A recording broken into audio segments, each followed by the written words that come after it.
Hello.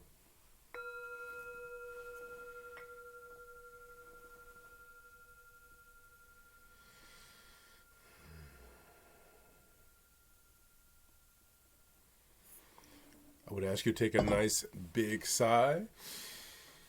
Just express it. Make the ah sound. Let the breathing come back to normal. Eyes opening. Welcome. Welcome. My name is Drake Poe, and this is the Touching the Edge channel. And this is the invitation to genius. And so we are quickly moving forward. Is it 19 or 20? We are moving forward. And so I want to talk to you today about how we can frame that process, how we can direct ourselves more clearly. And that framing comes with how we use our words. And so I want to show you a picture of my past quite a long time ago. Just want to show you a picture of this. If you see, this is me actually. You can see my face is obscure. Okay, I'm going to be honest. It's not me. But it certainly fits my vision of my inner self. And not because of the physical exploits, but because of the discipline that it took for this gentleman to achieve this kind of feat, or fate, maybe you could say that.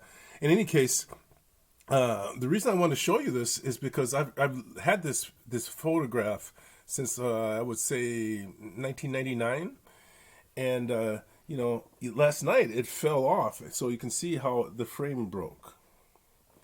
And so I just want to show you that because it has a lot of meaning to me, but also because it really frames something that I want to approach here today. And that is, again, the importance of framing. And the element of framing that I want to focus on most particularly is how we frame our focus, how we frame our attention, and how we direct the relationship to genius. In many ways, when we are inviting genius. Now, there are times when genius just comes on us, and it just comes on us in a completely surprising way. And even when it comes in a way in which we are addressing it, it's still always a surprise.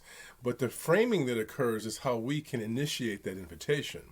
And that is in the words you use. I'm asking you to be very, very careful about the words that you use. How are you framing yourself? How are you framing your future?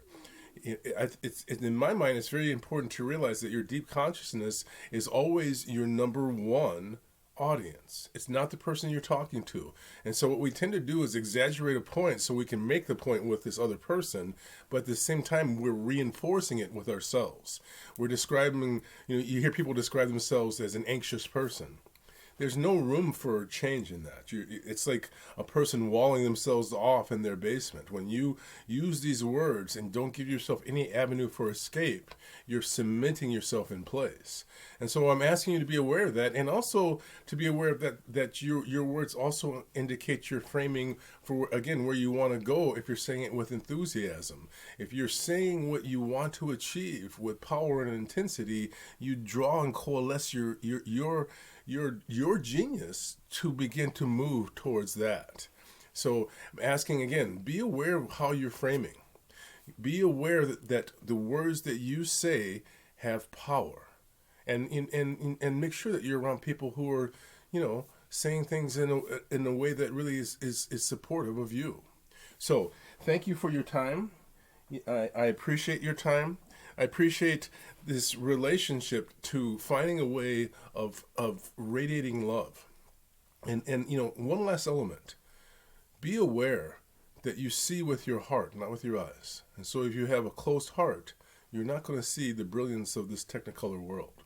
I'm going to bring my bell up. Here we go. Listen carefully.